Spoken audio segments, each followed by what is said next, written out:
legal. Quem esteve na vigília? Conseguiu descansar? Funcionou contigo também que o corpo descansou, mas a mente ficou funcionando?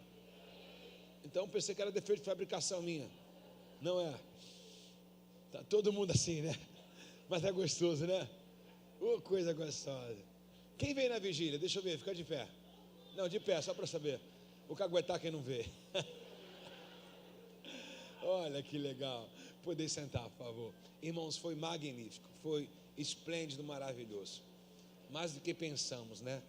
Assim, parece até um clichê. Foi a melhor vigília e tal. É porque, já está até aqui na casa, viu? A irmãzinha veio para a vigília, já está aqui no segundo culto. Olha o fruto da vigília já. Olha o fruto da vigília, né? A gente teve 2 vigílias até hoje, né? E em 10 anos de igreja, 2 vigílias. A nossa programação que a gente tenta é fazer, a terceira agora, né? A nossa programação é fazer uma todo ano. E a gente tenta, às vezes, com a agenda da igreja, e às vezes acaba atropelando tudo e não dá, devido aos encontros, né? Ou algum outro feriado. Mas, certamente, essa marcou demais a nossa vida. Foi muito envolvente essa vigília. Foi muito participativa de todo mundo. Eu acho que quem veio mesmo para a vigília, né? Assim, pelo menos dos que estavam aqui, celebrando, cantando. Irmãos, eu tenho um vídeo no Instagram, você depois dá uma olhada lá. Que loucura aquilo, 7 e 9 da manhã. 7 e 9 da manhã, o Bill segurando na rede aqui, pulando aqui, ó. Aqui, o Bill aqui na rede com a bolsa assim, ó. Que balo! Foi algo extraordinário da parte de Deus. Que Deus nos abençoe, que o que aprendemos, vivemos aqui, possa ser uma prática em nossas vidas sem dificuldade para isso. Amém? Muito bem-vindo aí os irmãos que nos visitam, seja qual for o motivo, tomara que seja para você permanecer conosco, caso também não tenha uma igreja, uma comunidade. Fora isso, se tiver uma igreja, permaneça nela, tá legal? E o rebote está aí, não? Santa Ceia, pessoal, é sempre a nossa reflexão. Quero que nós façamos um exame, uma alta análise, que nós estamos na 11ª Santa Ceia do ano, ou seja, mês 11, né? Talvez você pensou e algumas lutas fizeram com que pudéssemos pensar em desistir, e no 6º mês, no 7º, no 8º, no 9º, só que nós já estamos no 10º, porque 11º, perdão, nós não somos daqueles que retrocedem. Estamos aqui fazendo a nossa aliança com Deus nessa manhã de novo. Esse é o melhor culto para quem quer ir para o céu. Jesus afirma categoricamente com todas as palavras: quem come do meu pão e bebe do meu sangue tem a vida eterna. Ponto. É legal? Não fazemos o servir a Santa Ceia para quem não é batizado nas águas. Então requer um compromisso. Não é uma doutrina, tá, pessoal? Fala, a doutrina da igreja, eu acho que é a Bíblia, tá legal? Porque um discípulo de verdade, Jesus, é aquele que faz o que o mestre manda. E ele deu uma ordem: quem crê e também for batizado será salvo. Como é que um salvo, uma pessoa, ela quer tomar da Santa Ceia, quer comer o corpo e o sangue, se ainda não teve a maior ordenância, a maior ordem dada por Jesus a se cumprir? Então ponha o pingo nos i, as vírgulas necessárias, para que a gente possa, sendo assim, ter uma boa qualificação de uma vida cristã. Amém, irmãos? Tem alguém feliz? Com Jesus a gente sempre está, né? Bom, hoje nessa manhã nós iremos ter uma mensagem continuativa. Nós paramos nos evangelhos. Você lembra disso? Paramos nos evangelhos, tá? Não prego os evangelhos desde o aniversário da igreja. Paramos, fiz outras mensagens para a igreja. Após a mensagem da igreja aqui, o aniversário, teve os pastores e supervisores também ministrando para nós aqui, né? E agora vamos retornar hoje, ver se a gente termina os evangelhos até o fim do ano, coisa que é bem difícil, viu? É muitas páginas ainda. Por exemplo, hoje nós iremos rascunhar aqui o capítulo 14 do Evangelho de São João. Esse capítulo 14, como eu já falei para os irmãos, quem lembra aqui da Santa Ceia do lava-pé? Então, João capítulo 13, 14, 15, 16, 17, todos eles estão após a traição de Judas, de entregar Jesus e de passar no Getsêmani. Então, entre Jesus ser entregue no Getsêmani por Judas, com os soldados romanos, e até ele ser sentenciado lá com César, com Anás, Caifás, tem esses evangelhos que Jesus encorajou, deixou uma sessão de coragem, de despedida. É como se ele estivesse no Getsêmani e dizendo aos seus discípulos: olha, eu vou, mas vocês precisam ficar firmes, né? Eu vou voltar para buscar vocês, é tudo isso. Então ele dá uma injeção de ânimo, uma despedida, uma saudação final, né? É como se você levasse o seu filho na escola pela manhã e dizendo: papai vem buscar você, assim que eu sair do trabalho, papai vem buscar, né? Aí o filho começa a chorar, desesperado, pensando que você não vai voltar. Aí você começa a lançar uma série de incentivos ao seu filho, né? Dizendo: não, quando eu vim voltar para buscar você, eu vou vir e a gente vai passar na sorveteria para tomar um açaí, né? Você começa a incentivar e criar motivos. Quando chegar em casa, papai vai fazer um lanche, né? A gente vai brincar, andar de bicicleta, chutar uma bola, fazer alguma coisa. É o que Jesus, de forma adulta, tá? Não infantilizada, como eu falei, vai pôr aos discípulos. Ele vai incentivá-los, as obras espirituais, que não é andar de bicicleta, que não é um açaí, mas são as coisas do céu. Então queria chamar os irmãos para essa atenção, tá? Do que vai ser falado e aonde esse texto se encontra, tá legal? Para que você traga a memória de tudo que a gente falou, né? Nas páginas anteriores da cronologia do nosso evangelho, e você não se perca daqui para frente. Podemos? Sim ou não? O tema de hoje é o caminho. Anota aí, por favor. O caminho. Eu não sei se eu já preguei essa mensagem, porque tem uma célula com o nome de O Caminho. A célula O Caminho está aqui? Tá. Cadê a célula O Caminho? Cadê? Você é também da célula O Caminho? Eu já preguei essa mensagem com o tema de O Caminho? Não? Por que vocês colocaram o nome O Caminho? Ok, legal. Vamos lá, O Caminho. Vamos nessa narrativa e explicar o porquê da palavra O Caminho. Sabemos muito bem, todo mundo conhece, né? Jesus disse: eu sou o caminho, a verdade e a vida. Que três afirmações extraordinárias, né, pessoal? Eu sou o caminho, a verdade e a vida. Se você olhar em tudo isso, é a pessoa de Jesus. É o caminho, o modelo para seguir, a verdade que nunca lhe faltou em seus lábios, e a vida eterna. Amém?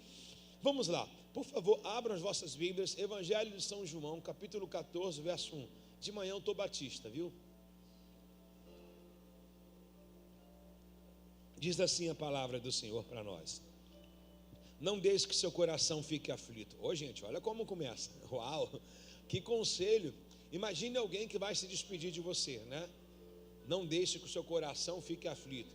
O pai levando o filho para o primeiro dia de trabalho, né? Primeiro dia da faculdade. Calma, não fique aflito, não se desespere. Não deixe que o seu coração fique aflito. Creia em Deus e também creia em mim. Na casa de meu pai há muitas moradas. Se não for assim, eu não lhe teria dito: vou preparar lugar para vocês. E quando tudo estiver pronto, virei buscar, para que estejais sempre comigo, aonde eu estiver. Vocês me conhecem, o caminho para onde eu vou. Não sabemos para onde o Senhor vai, disse Tomé. Como podemos conhecer o caminho? Jesus disse: eu sou o caminho, a verdade e a vida. Ninguém pode vir ao Pai senão por mim. Palavra de Deus para nossas vidas. Vou fazer um revezamento de leitura com amados irmãos, para que vocês se tornem participativos também no nosso culto ao Senhor. Eu vou ler um versículo e os irmãos vão ler o outro versículo. Tá legal? Começo eu. Não deixe que o seu coração fique aflito. Creia em Deus, também creiam em mim.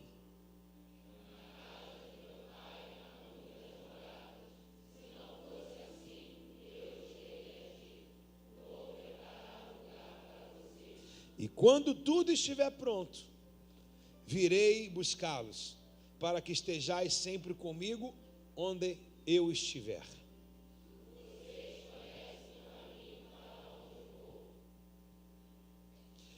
curto, né? Não sabemos para onde o Senhor vai, disse Tomé. Como podemos conhecer o caminho?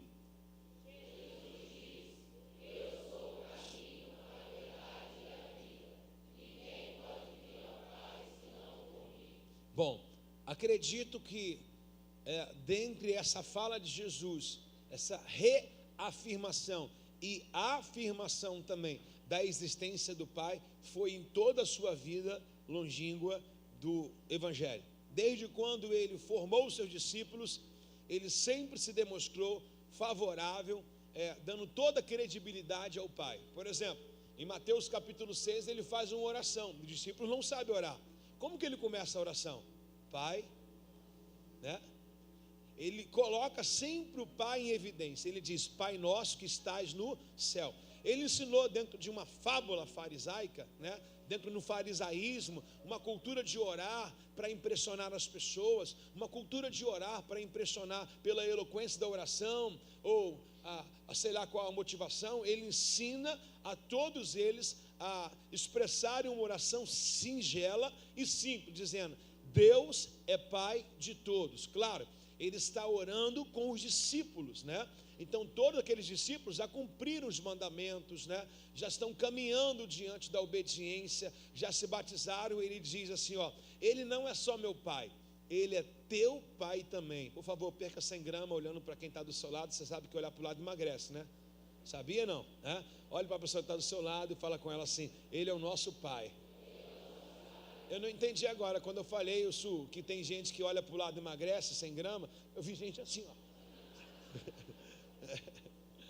Aleluia. Ó, Ele é o nosso Pai. Fala para o irmão do seu lado. Se Ele é o nosso Pai, nós somos o quê? Pode ser chato o que for, mas é irmão. Somos irmãos. Então ele sempre fez essa menção. E agora ele coloca tudo no plural. E agora ele dá uma injeção de ânimo aos seus discípulos. Por quê? Porque agora ele vai sofrer. E a preocupação dele é uma.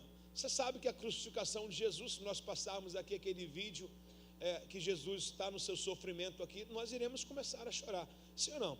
Aquele escravo sendo colocado, aquela cruz, aquela cena machuca a gente também. Parece que é real até hoje. Quando a gente olha assim, é real. Então, os discípulos seriam testemunha ocular disso, testemunha ocular aquelas que viram, né? Então, a preocupação deles era aquela performance que Jesus mostrou de ser o Filho de Deus, né? Que tinha um trono, que tinha um rei, que tinha um céu, poderia cair em credibilidade aos discípulos, vendo ele não reagindo em nada. Então, ele coloca dentro do coração dos discípulos, olha, o sofrimento que ele vai passar agora, dizendo que é necessário, né? E ele vai reafirmar dizendo: olha, vocês não vão me ver abrindo a boca para nada, vocês não vão me ver reclamando de nada. Os homens irão me pisar, me chicotear, os homens irão me humilhar, mas é necessário isso tudo. Ele vai reafirmar, reacender, para quê? Para que quando os discípulos vissem o soldado romano batendo em Jesus, colocando ele naquele madeira, fazendo ele caminhar pelaquela via, eles não se desesperassem, porque ele não é Deus, porque ele reafirmou que é Deus. Nesse próprio capítulo nós iremos ler, os discípulos vão dizer assim: então nos mostra o Pai. Ele falou assim: estou convosco há tanto tempo, como é que pode Deus ser humilhado pelos homens? Só que o processo parece desesperador. Por quê? Porque esse processo é o que a gente vive a vida inteira, né? São processos da terra. No mundo tereis o quê? Aflições, mas tem de bom ânimo, porque ele venceu, né? Mas parece que não vai dar resultado, parece que ele não vai vencer, porque parece que é uma história sem fim. Como é que pode? Deus vai permitir os homens humilhar e matá-los? Sim, porque o processo não era apenas aquilo que os homens querem ver, era aquilo que os homens não entendiam ainda. Ali estava se instaurando o processo da salvação para todos. Portanto que ele diz: eu sou o caminho e tem morada no céu para vocês. Se eu não sofrer na terra, vocês não vão para o céu.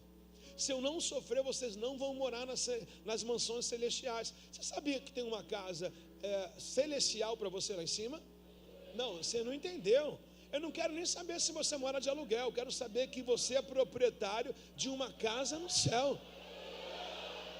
A Bíblia mente para a gente: na casa do meu pai há muitas moradas. Eu tenho uma. Será que a gente vai morar na mesma rua? Senhor, por favor, crie uma rua de Rehobote aí, por favor. Aleluia. Na casa do meu pai há muitas moradas, ou seja, há muitos lugares, né? Deus preparou. Meu irmão, eu não quero aqui ficar medindo qual o tamanho do céu. Será que isso é uma realidade? João reafirma com a sua visão profética que ele viu a Jerusalém descer, a cidade, né? E como eu já falei, uma questão escatológica agora, fugindo dessas páginas aqui, quem é que vai morar em Jerusalém? Os que forem arrebatados. A Bíblia dá uma afirmação: os que forem arrebatados com o Senhor serão reis e sacerdotes com eles, tá legal? Então depois que tudo acabar, Jerusalém descer, esses que estão no arrebatamento estarão sempre dentro da cidade de Jerusalém. Olha que vantagem nós temos da obediência agora para colher um fruto para sempre da eternidade. Está comigo aí não? Não deixe que o seu coração fique aflito, o primeiro versículo. Eu já ficaria em plena paz agora. Eu estou ouvindo meu mestre está pedindo para eu não ficar aflito. O que é aflito? Desesperado. Quando a gente vê uma pessoa aflita, fora de si, a primeira coisa que a gente faz com ela é o quê? Calma. É ou não é? A gente fala para a pessoa, calma. Porque quem está no olho do furacão, meu irmão, não vê saída não. A pessoa que está envolta num problema, ela não consegue encontrar o fio da rabiola. Embola a linha, né? Não consegue achar onde que está a ponta da linha. Aí Jesus ele vai reafirmar e vai começar dizendo assim, ó: não deixe que o coração de vocês fique aflito. Aflito é uma falta de desconfiança. Então ele está chamando toda a confiança. Tenha confiança, tenha fé. E nisso ele vai reacender a fé, reafirmar a esperança e também dizer para eles sobre a salvação. Então repete comigo: não fiquem aflitos. Você acha que isso não serve para a gente? Claro. Quantos não têm questões parecidas com os discípulos? Por exemplo, não vê uma saída, aquilo que você esperava e quem estava do teu lado te abandona, entre aspas, né? Não é como você imaginava o plano, porque na cabeça dos discípulos, irmãos, eles ainda não encontraram. Irmãos, Jesus olha para Pedro e fala assim: Pedro, quando você se converter, edifica os teus irmãos. Essa cena aqui, irmãos, Jesus acaba de dizer no Evangelho de João capítulo 13, em que Pedro vai negá-lo 3 vezes. Então, está um místico entre os discípulos absurdo. Por exemplo, Pedro em que falou assim: tu és Pedro, tu és rocha, a porta do inferno não prevalecerá contra a tua vida. Acabou agora de ser revelado que esse cara, que era a afirmação do grupo, o cara mais coerente do grupo, ele vai negar Jesus. Se Pedro vai negar Jesus, quem tirar os outros? Então Jesus está dizendo para eles uma coisa muito relevante, para não dissipar o grupo. Ele está reafirmando, dizendo assim, ó: tenham paz, ok? Não estejam aflitos, creia em Deus, ó, no Pai. Todo judeu que Jesus estava naqueles dias tinha referência de Deus ainda, não havia implantado o Messias. Então Jesus está dizendo: vocês não são servos de Deus? Somos. Vocês não são judeus? Somos. Então creia em Deus e também creia em mim. Creia em mim por quê? Porque eu sou filho de Deus, é o que ele está afirmando. Eu sou o Messias. Mas você vai morrer, é necessário. Você não leu as escrituras de Isaías? Ele padeceu por nós, foi machucado, ferido, né? O sentimento que estava em nós agora foi transpassado para ele. Pelas suas pisaduras nós fomos sarados. Sim. Então ele está reafirmando e linkando: crê no Pai, mas crê em mim também. Ou seja, crê no que eu estou fazendo. Sabe? Parece às vezes, por exemplo, em que a gente vai fazer algo que é uma loucura. Aí quem não está junto com você na mesma visão, acha que não tem necessidade. É o que ele está dizendo: crê no que eu vou fazer, é necessário. Não, Senhor, não morre. Por quê? Porque estes discípulos e todos os judeus dessa época estão esperando que Jesus seja revolucionário. Estão esperando que Jesus se levante contra César, contra Roma, e despanque, porque os impostos estão altos, eles são oprimidos. Era como se fosse, Jerusalém vivia como se fosse um tempo do cativeiro. Ou seja, o governo chamado César, chamado Roma, dominava tudo e sobrepujava tudo, manipulava o que era físico e manipulava o que era espiritual. Então Jesus agora está, entre aspas, estou falando na cabeça dos discípulos, decepcionando eles, porque ele não veio para fazer o que os discípulos queriam, ele veio para fazer o que era necessário. Muitas vezes quando a gente vai fazer o que é necessário, a gente decepciona ou não decepciona pessoas? Sim ou não? Fala o que é verdade, vai decepcionar muita gente. Sim ou não? Decisões nossas que são necessárias, a gente decepciona muita gente.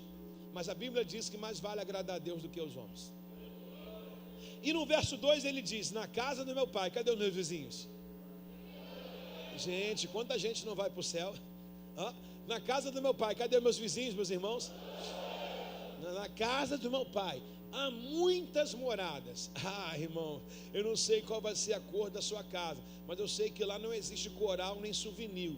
A tinta de lá é outra coisa. A tinta de lá é ouro, é jaspe, é uma nobreza fora do comum. Você está comigo aí, não? Na casa de meu pai há muitas moradas. Se não for assim, por que eu teria vindo para cá? Eu vim resgatar. Lembra que Jesus veio para nos chamar e depois vai nos levar? Vai, Paulo vai dizer isso em Tessalônica, não, se não fosse assim, eu não teria dito para vocês, vou preparar lugar. Irmãos, alguém prepara uma cama para não receber visita? Alguém prepara uma casa para não morar? Tem sentido. Tem sentido. A vinda de Jesus para cá, não sei se você, ao passar dos anos, teve um avô, uma avó, alguém que sempre falou, Jesus está voltando, Jesus está voltando. Isso nunca aconteceu. Está vendo? De repente você é um discípulo descrente, mas eu quero reafirmar, reacender a sua fé. Aquilo que seus avós falaram, aquilo que os antigos falaram, está mais perto do que ontem. Jesus vai voltar e nós iremos morar no céu. Esse mundo vai passar, a Bíblia diz, passarão os céus e a terra, mas as minhas palavras não há de passar. Na casa de meu pai há muitas moradas, e quando tudo estiver pronto, amados, você não acredita que já não está tudo pronto, não? Você acha que ele está falando da casa? Quando tudo estiver pronto, o quê? O cenário, irmãos, a cronologia bíblica, está tudo pronto, preparado. Agora quem tem que estar preparado para morar lá somos nós. Porque olha só, você imagina você entregar um palácio para alguém que ainda não tem a mente de morar no palácio. Entendeu? É como se você preparasse algo grande, mas ainda meu pensamento é pequeno. Então eu acredito que essas exposições do evangelho, das pregações, são Deus alimentando a gente, né?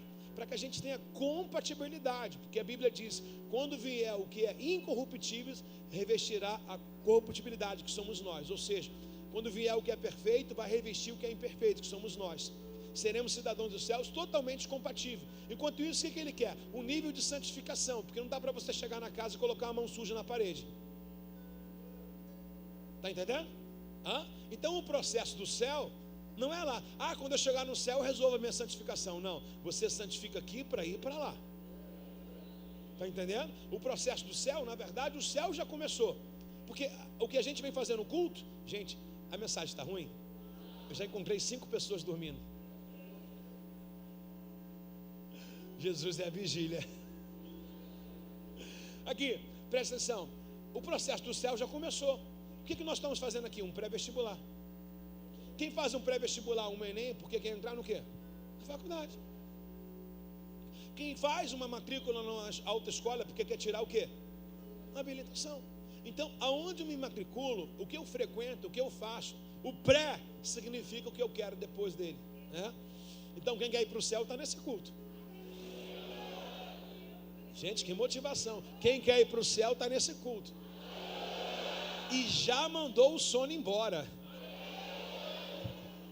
Dá um glória a Deus só para você acordar aí, vai. Amém. Diga, eu sou morador da Nova Jerusalém. E quando tudo estiver pronto, é todo o cenário, somos todos nós. Eu não acredito que isso já não tenha acabado lá em cima, está tudo perfeito, preparado. Até porque a visão que João tem é tudo pronto. Quando João tem a visão da Jerusalém, não está nada inacabado, está tudo perfeito.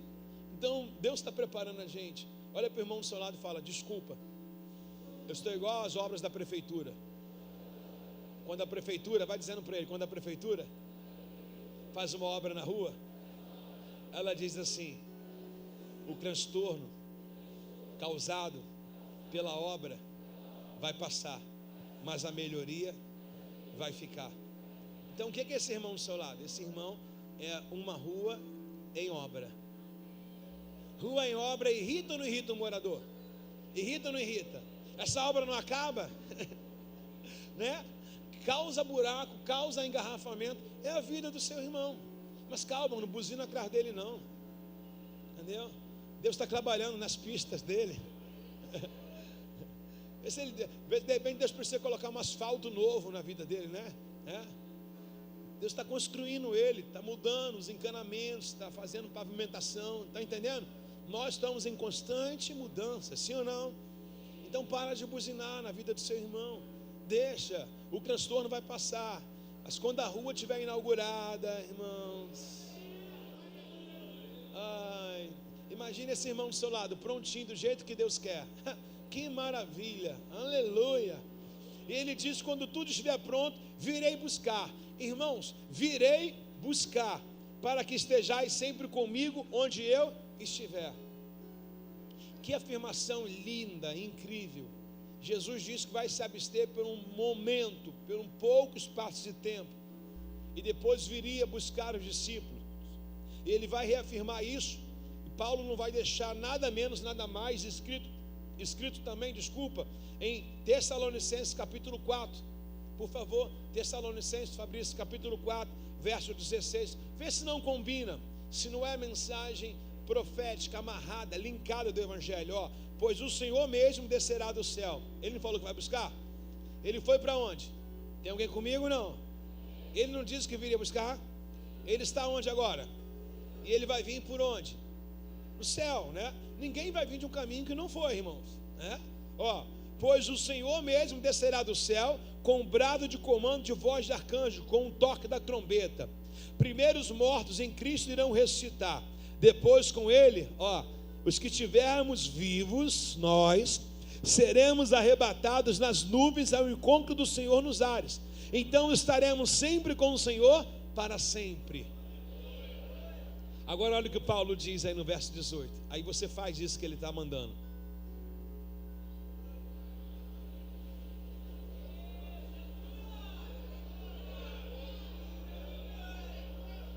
Só isso? Só isso? Você está indo para o céu, cara. Você vai para o céu. Anime uns aos outros com essas. Engraçado que essa palavra é antiga, mas ela diz uma atualidade. Nós que estamos vivos, isso é com quem? Com a gente. Mas pastor, e se eu morrer? Os mortos também estão inclusos. Os que morreram em Cristo, na esperança da salvação, serão arrebatados, eles serão a primícia de Deus. Mas é como a Bíblia diz, num piscar de olhos, num relâmpago, como sai de um lugar e se prostra ao outro, num abrir e fechar de olhos, Aline. Tantos mortos que morreram em Cristo na fé, combatendo um combate, terminando a carreira e guardando a fé, quantos nós que estamos aqui agora ouvindo a fé, já pensou se Jesus volta agora? Uau! Se essa manhã, se a trombeta toca hoje, irmãos, se você está vivo, mas está morto espiritual, não é você que ele está dizendo que vai levar. Ele está dizendo quem morreu literalmente. Agora, se você está vivo aqui, morto, você não vai não. Os mortos são os que morreram mesmo. Não é você que tem uma vida morta, pacata no Evangelho. Eu não quero, você não vai. Ele coloca dois mundos. Os que estão mortos e enterrados viveram na fé. Agora os que estão vivos, quando ele diz vivo, não é respirando. Quando ele diz vivo, ele está, os que estão na esperança, os que estão com a fé, os que ainda não perderam a esperança, eles também serão arrebatados com o Senhor nos ares. Então quem está vivo nessa manhã, reage no tamanho da sua fé.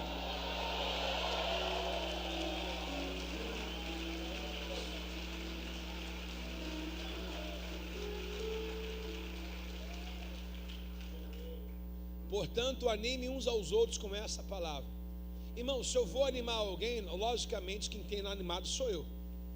Eu vou animar alguém, quem tem que se animar primeiro sou eu. E é muito importante você parar e observar isso aqui, porque animando alguém, eu estou animado. Então preste atenção numa coisa, pergunta o quê?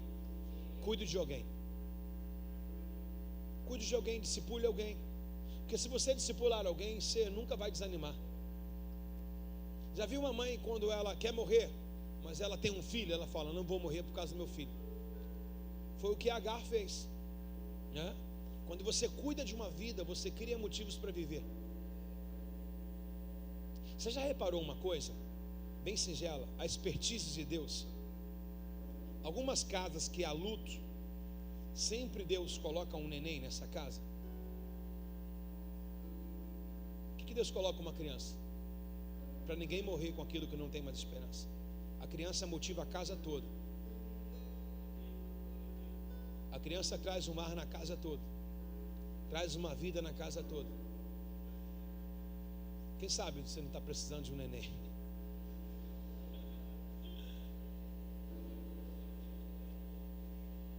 De repente seus problemas acabaram depois de segunda da manhã. Calma, Renan. Calma, Carol. Preste atenção. Ele vai reafirmar a China, dizendo assim, ó: vocês conhecem o caminho para onde eu vou. Aonde Jesus foi? Diga para o céu. Vocês conhecem o caminho para onde eu vou. Não sabemos para onde o Senhor vai, disse Tomé. Irmãos, 3 anos andando com um cara. Tomé, o discípulo da incredulidade. Esse mesmo Tomé, quando Jesus aparece e diz para todos estarem reunidos em Jerusalém, porque o poder seria a revestimenta dos discípulos. Quando Jesus aparece, quem não está na reunião? Tomé. Aí depois os discípulos começam a regimentar e dizer assim: Tomé, o mestre voltou, ele está vivo. Tomé diz assim, ó: só acredito se eu tocar na mão ferida dele. Quanta incredulidade, caminhando com Jesus, tendo um privilégio de ser um discípulo dele. Aí o discípulo Tomé diz: não sabemos. E ele fala em nome do povo, em nome dos discípulos, tá? Não sabemos, ou seja, a dúvida dele ele quer botar para todo mundo. Quem tem dúvida que vai para o céu? Diga: eu não. Então aqueles que têm, se aparte um pouquinho deles, viu? Ó, nós não sabemos para onde o Senhor vai, diz Tomé. Como podemos conhecer? Aí Jesus dá a maior afirmação, que é o nosso título da nossa mensagem. Aí olha o que Jesus diz, amados irmãos, ó. Jesus disse: eu sou o caminho, eu sou a verdade e eu sou a vida. Esses 3 reacendem para nós uma esperança absurda. Talvez seja isso. Num ambiente de incredulidade, numa casa incrédula, num casamento incrédulo, onde uma parte está em dúvida, é o que Deus quer da gente. Num ambiente de dúvida, se você casou, a esposa hoje está uma Tomé, descrente por algumas coisas que a vida lhe apresentou, ou um marido, ou um filho, ou quem quer que seja, alguém no seu trabalho, na sua cela, alguém do seu meio social está na dúvida, o que Deus está precisando da gente? Se Tomé tem dúvida, eu não posso ter. Num ambiente promíscuo de grandes dúvidas, Jesus faz a maior afirmação de todos os tempos, dizendo: eu sou o caminho. Eu não conheço o caminho, eu sou o caminho. O mundo está tenebroso, debaixo de muita mentira, mas a palavra de Deus é verdade. Eu sou o caminho, eu sou a verdade e eu sou a vida, disse o nosso Senhor. Que afirmação e reafirmação. E ele vai dizer uma coisa chocante. Olha como é que ele coloca no vocabulário, na nossa próxima leitura, a colocação do verbo. Ele diz: ninguém pode vir ao Pai. Ele não disse ninguém pode ir ao Pai. Você está entendendo? Se você mudar de linguagem aí, de Bíblia, de tradução, vai dar tudo. Ele não diz ninguém pode ir ao Pai, apontando. Ele diz ninguém pode vir ao Pai. Em outras traduções corrigida, King James vai dizer ninguém vem ao Pai. Então ele está reafirmando a ascensão do Pai nele, como sempre ele fez. Eu e o Pai somos um só. Quem me vê, vê o Pai. E agora ele coloca a palavra vir diretamente direcionada para ele. Ele diz: ninguém pode vir ao Pai. Não é ver ao Pai, é vir ao Pai, é ir. O ir era para Deus, o vir era para ele, no qual ele está falando. Então ninguém pode vir ao Pai senão por mim. E aí ele vai concluir dizendo assim: se vocês realmente me conhecem. A pergunta é para quem? Eu quero ver quem? Jesus ou o Pai? Jesus ou o Pai? O Pai. E ele diz: ó, se vocês realmente me conhecem, saberiam quem é o meu Pai. mas agora em diante vocês vão conhecer e ver ao Pai. Disse Felipe, outro discípulo caminhando com Jesus, incrédulo. Disse Felipe, Senhor, mostra no Pai, ficaremos satisfeitos. Caminhei contigo esse tempo todo, mas nunca vi Deus. Mostra nele, ficaremos satisfeitos. Ainda não sabe quem eu sou? Uau! Ainda não sabe quem eu sou, Felipe? Quem me vê, vê ao Pai. Logicamente, irmãos, eu quero aplicar isso aqui em nossas vidas. Quem me vê, vê ao Pai. Cá para nós, Jesus é o Pai?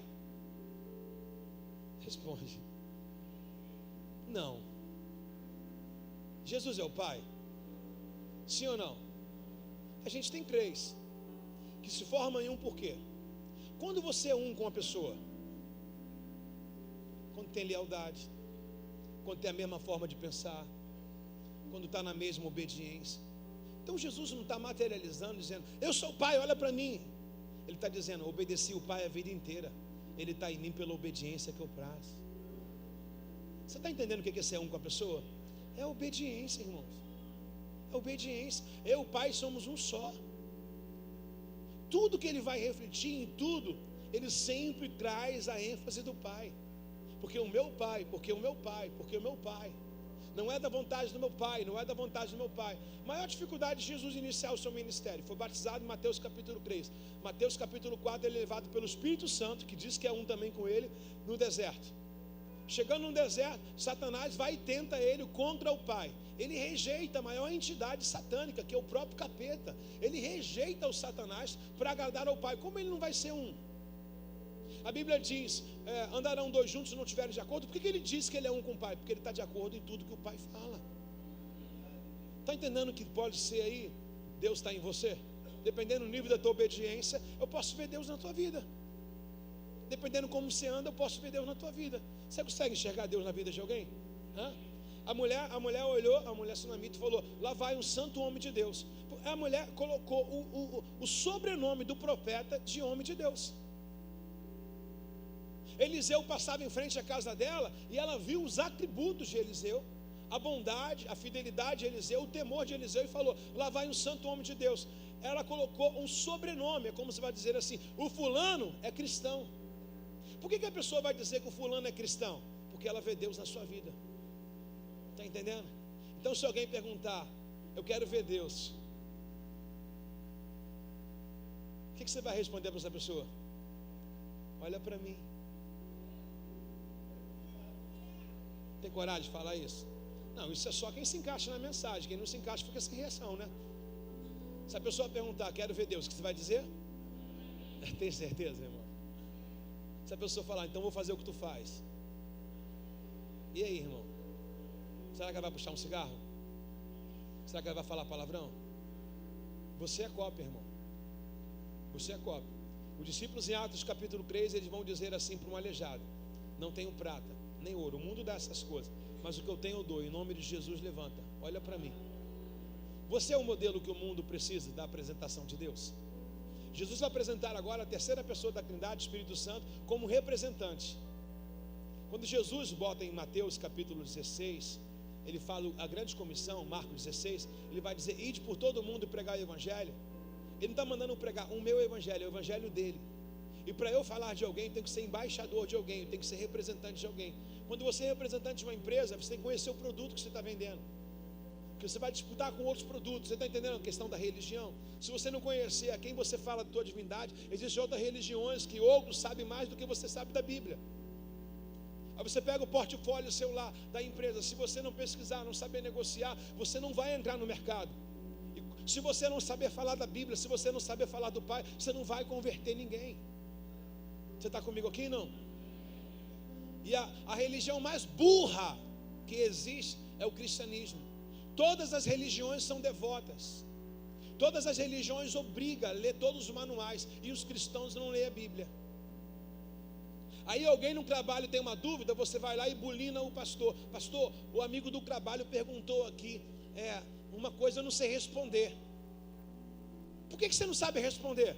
Porque você não vai para o céu, porque você não representa Deus. Se você representasse Deus, você tinha resposta na ponta da língua. Pelo menos alguma coisa tem que sair.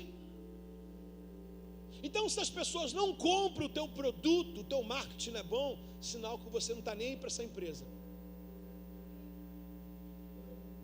Bom dia, irmãos. Vai estudar, queridos. Vai ler a palavra. Vamos aprender mais sobre aquilo que a gente fala de fé. Dá uma olhada aqui. Verso 9. Jesus respondeu: Felipe, estive com você todo o tempo. Você não sabe quem eu sou? Quem me vê, vê o Pai. Então por que pede para me mostrar o Pai? Você não crê que eu estou no Pai e o Pai está em mim? As palavras que eu digo não são minhas, mas são de quem? Está vendo, gente? Como é que Jesus quis representar o Pai? Pelas palavras que ele falava, pelas negações pecaminosas que ele teve, pelo modelo de vida dele. Como é que as pessoas vão conhecer Deus na nossa vida, irmãos? Irmão, essa estrada precisa ser pavimentada. Presta atenção, qual é o tema de hoje? Caminho. Existe um trecho chamado ainda uma ponte, que você pode complementar um pouco dessa estrada para que outras pessoas possam caminhar por ela. Você é uma parte desse asfalto, irmãos. Você é uma parte dessa estrada, irmãos. Se você começar a caminhar nesse caminho no qual eu estou lhe mostrando agora, pessoas seguirão esse caminho através da ponte que você formou, irmãos. O evangelho não é só para salvar a gente, irmãos, isso é egoísmo. O evangelho é para salvar outras vidas através da nossa. Nós somos um experimento de Deus, irmãos. Quando você coloca no laboratório pela ciência um ratinho a ser testado, uma vacina, o rato que recebe aquela vacina, ele está recebendo aquela vacina em nome de todos, porque se a vacina der certo no rato, pessoas são beneficiadas. Você está entendendo? O seu evangelho der certo em você, se o evangelho mudar a sua vida, o seu evangelho te curar, o seu evangelho te libertar, quantas pessoas não querão ser vacinadas pela essa verdade, irmãos? Quantas pessoas não receberão isso, irmãos? Quantas pessoas não irão querer também, meu irmão, vir para aquilo que está te fazendo bem, irmãos? Irmãos, receitas normais. A dona Emília não veio agora de manhã. Veio, dona Emília, está aí não? Dona Emília, se ela me ver com essa garganta, ela vai trazer o meu xarope. Eu mostrei um pouco de rouquidão, um monte de gente resfriado, um monte de gente falou: pastor, soca alho. Eu falei: gente, eu não sou vampiro, né? Soca alho, faz tudo isso. Irmão, todo mundo tem uma receita. É o que o mundo está esperando. A receita, como você encontrou a Deus, como você foi liberta, como Deus te curou, como o teu casamento foi restaurado, como você mudou. Cadê aquela velha pessoa? Não existe mais. As pessoas não podem achar mais aquele velho homem em você. O seu evangelho já está em você. Pela lei da física, que dois corpos não ocupam o mesmo lugar, a velha criatura e a nova não vai brigar, irmãos. Se você der uma vazão para a velha criatura, ela vai ficar, porque a nova não vai discutir, a nova não é agressiva, a nova não briga, a nova ela pede licença. Então, uma vez que você tem a nova criatura provida de muita paz, a velha também não vai, porque a luz e as trevas não combinam, irmãos. Tem alguém cheio da nova criatura aí, não? Cheio da nova criatura? Cheio da nova criatura? Você pode sair agora no seu Instagram, na sua rede social, botar a sua cara para bater a tapa e dizer: quer ver Deus? Olha para mim. Você pode fazer isso, não? De verdade, irmãos? Olha, irmãos, uma forma errada vai formar outro. Se você for fazer um picolé e colocar uma forma deformada, os picolés que estão sendo feitos nelas vão sair deformados. O nível que você quer de evangelho para os teus filhos é o que você pratica? Cadê os pais? Você quer que seus filhos sejam a sua imagem? A imagem de Deus, né, irmão? Você quer que seus filhos... Ele vem para o culto, olha que legal. Você quer que seus filhos sejam igual a você? Sim ou não? Você é o modelo perfeito para os seus filhos? Diminuiu, né, gente? Você quer que teu filho bata na sua esposa? Você quer que teu filho agrida a sua esposa? Você quer que teu filho se separe da esposa?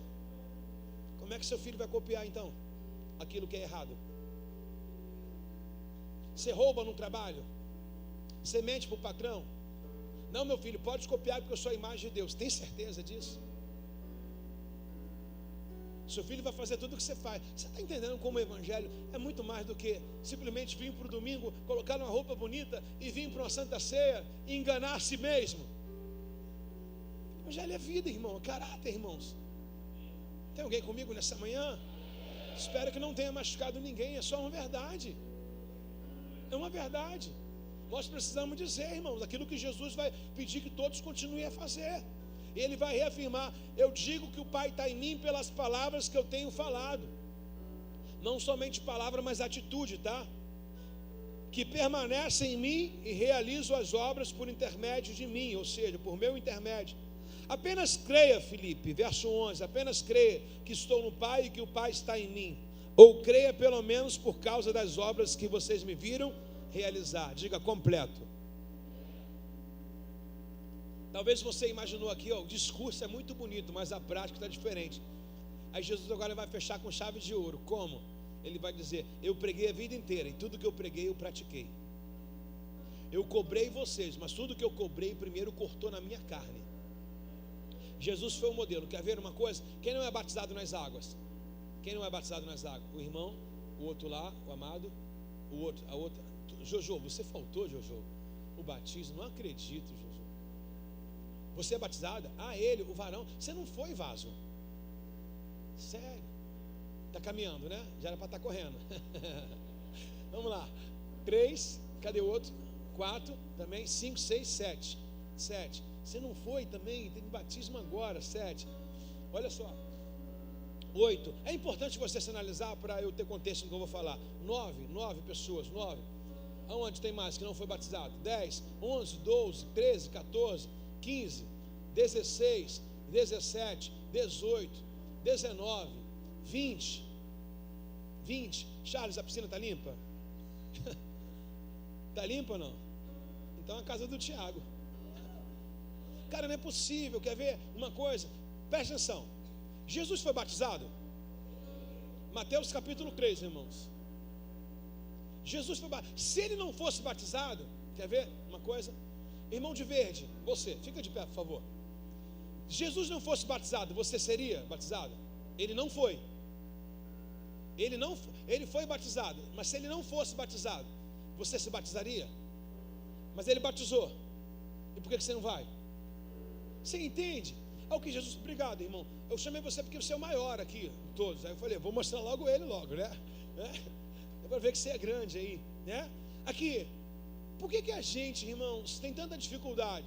Jesus falou, discurso e prática.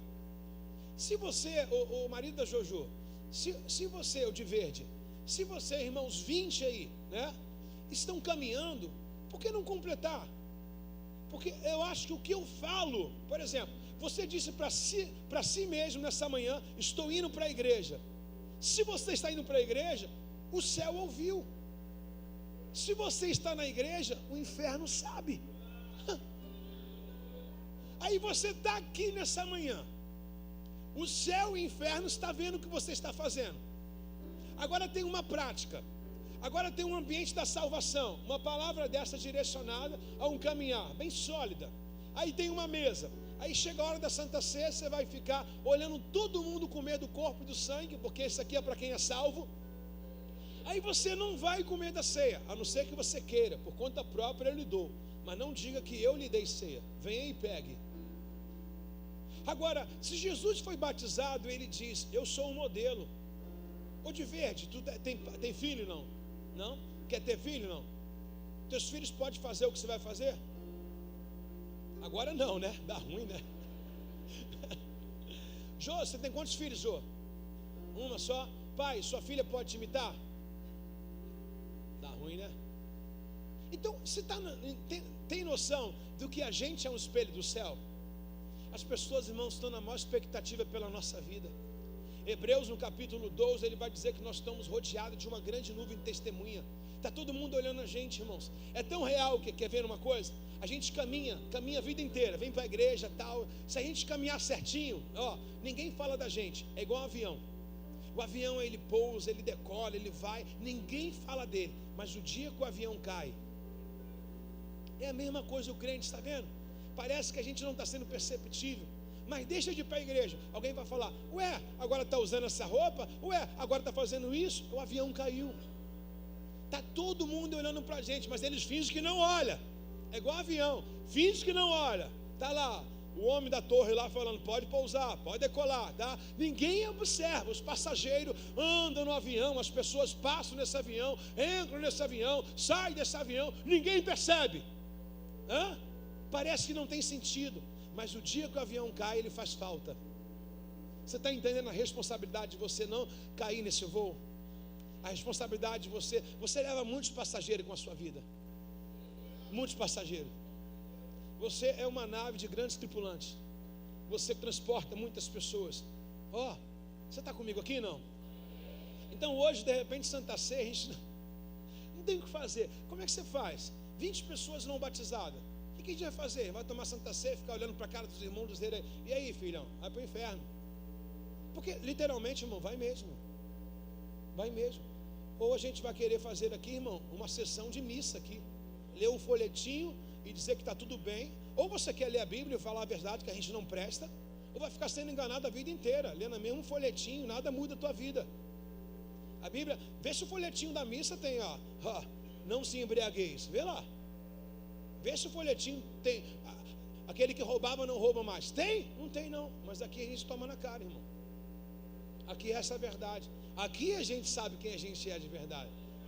Aqui a gente reconhece que a gente é. Você pode até falar: não, é com o irmão do lado, mas dentro de você, você sabe que essa palavra é contigo. Você sabe. Você sabe. A gente sabe que a gente precisa melhorar. Tem alguém comigo aí, não? Então, levanta a mãozinha baixinha que precisa melhorar. Baixinha, precisa levantar alto, não. Assim, beleza? Você está perfeita, né? Tá certo. Baixinho assim, melhorar. Aqui, irmãos, nós somos o modelo. Repete comigo: nós somos o modelo. Jesus vai dizer: vocês me conhecem e conhecem as minhas palavras e as obras que eu pratico. Irmãos, resumo de tudo: a árvore é conhecida pelos frutos. Irmãos, se eu achei num quintal 10 mangas, é sinal que naquele quintal deve ter um pé de goiaba. Como não? Tem um terreno que ele é assim, ele é assim, assim, aí aqui tem um muro, ele vira para cá, você entendeu? Tipo um L, né? Aí tem uma árvore aqui, só que o muro é muito grande, eu não consigo ver. Mas antes de ver a árvore, eu achei um fruto aqui. Caminhando no caminho, eu achei um fruto aqui. E esse fruto aqui foi uma manga. Mas eu gosto de banana. Vou ver se tem uma bananeira por ali. Qual o fruto que eu achei? Qual o fruto que eu gosto? Eu posso gostar de uma coisa, mas posso praticar outra. Eu gosto de quê? De banana. Mas eu achei o quê? Mas quando eu virar, eu vou achar o quê? A minha realidade é o fruto que eu estou caminhando. A minha realidade é o fruto. As minhas obras dizem quem eu sou.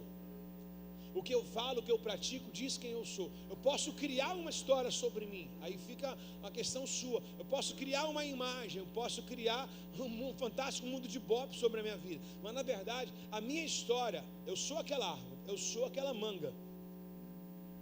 Eu posso imaginar que eu sou uma goiabeira, que eu sou uma bananeira, sei lá, qualquer outra coisa. Mas a minha realidade é como eu caminho, os frutos que eu apresento, vai dizer o tipo de árvore que eu sou. É o que Jesus está dizendo. Uma árvore é conhecida pelos frutos dela. É a próxima pregação, João capítulo 15. Uma árvore é conhecida pelos frutos.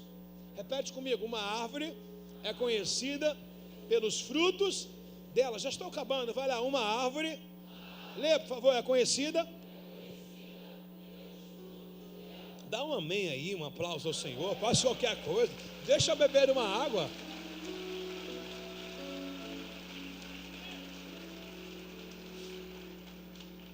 Olha o que ele vai dizer. Quem está com Jesus, levanta as mãos. Eu só quero ler apenas o verso 14. Sim, verso 12. Eu lhe digo a verdade: quem crê em mim fará as mesmas coisas que eu faço, realizará as mesmas obras ou até mesmo maiores. Vocês podem pedir qualquer coisa em meu nome, que eu farei. para que o Filho glorifique ao Pai. Sim, peçam qualquer coisa em meu nome, que eu o farei. Irmãos, se nós temos pedido alguma coisa, Deus não tem realizado, mas já era para ter acontecido, significa que nós estamos negando a nossa eficácia. Jesus mandou assim, em meu nome, mas para falar em nome dele, eu preciso ser um discípulo dele, viver o que ele vive, praticar o que ele fala. Então ele diz, quem vive o que eu prego ou o que eu falo, pode pedir. Talvez muitas coisas que nós temos pedido, a gente está achando que é discípulo de Jesus, mas não é. Talvez nós caímos aqui agora, possamos cair aqui agora na escritura em que Jesus rejeita os seus discípulos, ele dizendo assim, ó, Senhor, eu preguei em teu nome, falei em teu nome, apartai-vos de mim, vós que eu não os conheço. É uma manhã de nós pararmos e analisarmos a nossa vida, sim ou não, irmãos? Está calor ou estou eu que estou aqui? Está calor ou não? Pensei que era o Espírito Santo no nosso meio aqui. Como é que a gente termina aqui? No verso 16, por favor. Eu pedirei ao Pai e Ele dará outro encorajador. Vamos falar da pessoa do Espírito Santo para a gente fechar? Que mensagem, né? Que ele coloca para a gente. Enche a gente de coragem, de palavra, de verdade. Depois fala assim, ó, eu vou sumir fisicamente. Olha só como que eu falei, lembra? Quero recapitular com os irmãos. Jesus disse que Ele é o Pai através daquilo que Ele vive, que Ele pratica, correto? Quem compreende? Agora Ele diz que Ele estará com os discípulos, mas ninguém vai ver. Mas quem vai estar? O Espírito Santo. Ele é invisível. Irmão, o Espírito é invisível. Você consegue sentir o Espírito Santo aí, não? Consegue, não? Alguém está vendo Ele, não? Mas a gente percebe que não é possível, tantas pessoas reunidas num lugar para ouvir uma palavra, tanta coisa para fazer no mundo. Quem te convence, irmãos? Quem te trouxe aqui, irmãos? Quem te mantém em santidade, irmãos? É Ele, cara. E olha o que Ele vai dizer, ó, para os discípulos, eu pedirei ao Pai e Ele dará outro encorajador. Por que outro? Porque o tempo de Jesus acabou. Ele agora está ascendendo ao Pai. Aí o discípulo não desesperado. Aí eu imagino que nessa roda aqui está todo mundo desesperado agora. Mas Senhor, a gente vai ficar órfão? Ele, não, vou enviar para vocês o encorajador, que nunca os deixará, graças a Deus. Ele é o Espírito da verdade, o mundo não pode ver porque não o conhece, mas vocês conhecem, pois Ele habita em vocês, agora e depois estará também com vocês. Não os deixará órfão, voltarei para vocês. Irmãos, quem é que mantém o nosso pós-culto? Exatamente, irmão. Com quem é que a gente vai trabalhar? Com quem que a gente volta do trabalho? Com quem que a gente vai dormir? Quem faz a gente tomar decisões? Quem não deixa a gente ser um homem nervoso? A pessoa desequilibrada? Espírito Santo. Tanto que ele fala assim, ó, quem me tem os meus frutos, né? Agora ele diz, vou deixar vocês. Você está entendendo o papel da representatividade da Trindade?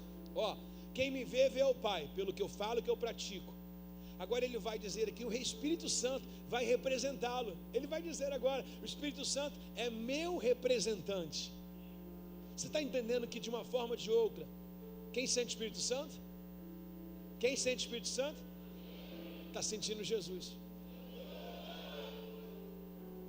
Aí é o que ele diz, bem-aventurado quem não viu, mas creu. Nós, quando olhamos para a Trindade, olhamos, gente, uma sintonia absurda. Primeiro, o Espírito Santo não podia invadir a terra se Jesus estivesse, se fosse enviado aos discípulos. Por quê? Não dá para se ouvir duas vozes, irmãos. Não dá. Não dá para ter duas igrejas, dois pastores, não dá para ter dois maridos, duas esposas. Não dá para ter dois pais, é uma voz só. Está entendendo? Então Jesus veio, cumpriu tudo, agora ele volta ao Pai, agora o Espírito Santo vai falar em um lugar dele. Uau! Bom dia, irmãos. E ele diz no verso 26, mas quando o Pai enviar o encorajador, o Espírito Santo, como meu que? Representante, ele lhe ensinará todas as coisas e o fará lembrar de tudo o que eu disse. Irmãos, lembra que eu falei quem é o pós-culto da gente? Aí amanhã, segunda-feira, dia útil, você está no trabalho, você tem que tomar a decisão. Quem vai lembrar dos cultos que você ouviu? Quem vai lembrar das palavras que você leu? Quem vai lembrar das pregações? Exatamente. Como é que pode, né? Às vezes você está com uma situação de uma coisa para tomar uma decisão, aí vem uma palavra que você recebeu 1 ano atrás. Meu irmão, quem tem uma memória boa para guardar uma palavra de 1 ano atrás? Ninguém. Mas o nosso HD nas nuvens, chamado Espírito Santo, ele armazena tudo para a gente. Como pode? Aí você fala, bem que o pastor disse aquela palavra, mas você nem lembrava dela. Quem lembrou?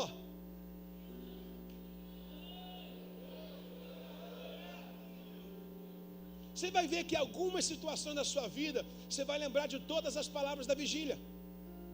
Todas as palavras. Quer ver uma coisa? Quem lembra do seu encontro com Deus? Tá vendo? Quando você tem que tomar uma decisão, você lembra o quê? Espírito Santo. Quem fala para você que você não tem mais as artimanhas de Jacó? Eu sei que é tua esposa. Quem fala para você que você já não é mais Jacó? Espírito Santo. Não é o teu patrão que vai dizer para você, ó, eu não quero nenhum funcionário me roubando, não. Quem vai convencer você dentro da empresa onde você tem facilidade? Você está em viagem, ausente da sua esposa, ausente da sua casa, está num país, numa cidade que ninguém te conhece. Tem uma possibilidade de você cair numa tentação. Quem vai te alertar sobre isso? Exatamente. O encorajador. O consolador. Você sabe que de repente hoje de manhã você fala assim, poxa, não estava tão bem. O Tiago está aqui, ó, passando mal, ele disse. Eu falei, Tiago, compra um ferro novo, aprende a passar, né? De repente você não está tão bem. De repente você nem queria vir hoje. Quem é que te levantou, irmãos? De repente você não está nos teus melhores dias, irmãos. Pessoas nos melhores dias, irmãos, tomam decisões erradas. Quem é que não deixou você tomar uma decisão errada, irmãos? Talvez você entrou num nível de empatia ou de briga, desatento aí com sua esposa, o seu marido, o seu cônjuge aí, absurdo. De repente você falou, vou largar, vou chutar o balde, vou embora. Quem é que não deixou você tomar essa decisão, irmãos? É aquele que nos dá coragem. É chamado de encorajador. Você sabe, irmãos, que com ele pessoas fracas ficam fortes. Pessoas com medo se tornam pessoas valentes, você sabe? Às vezes você vê alguém e fala, como é que a pessoa é forte? Pergunta ela se ela não se acha, mas é o que está nela. É o que usa a vida dela, você sabe? Se você vê alguém provido de muita coragem, irmãos, não é a pessoa. Nós somos medrosos, pela natureza, pela lógica nossa. Nós temos medo, bateu o pé a gente corre. Mas, irmãos, quando ele se apodera da gente, quando ele envolve a gente, irmãos, quando ele está na gente, irmãos, irmão, não tem medo, irmão, não tem noite sombria, não tem fantasma, irmão, não tem medo do vale da sombra da morte. Quando o Espírito Santo está na nossa vida, a Bíblia diz que maior o que está na gente, irmão, do que as aflições que estão externamente, fora da gente. Tem alguém comigo nessa manhã que pode honrar a pessoa do Espírito Santo de Deus?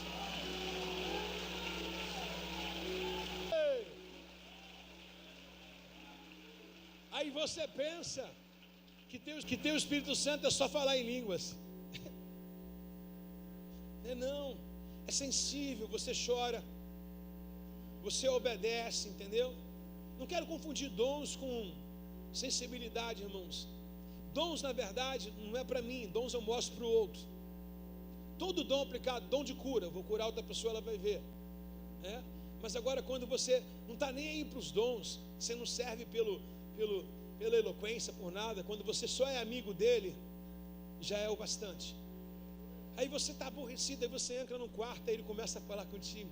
Aí ele é o remédio, ele é tua receita. Sabe, ele te acalenta, ele te acalma, entendeu? Você não consegue tomar descontrole, por quê? Porque você tem alguém do teu lado, ele é teu ajudador, ele é teu amigo. E ele diz, estarei convosco todos os dias.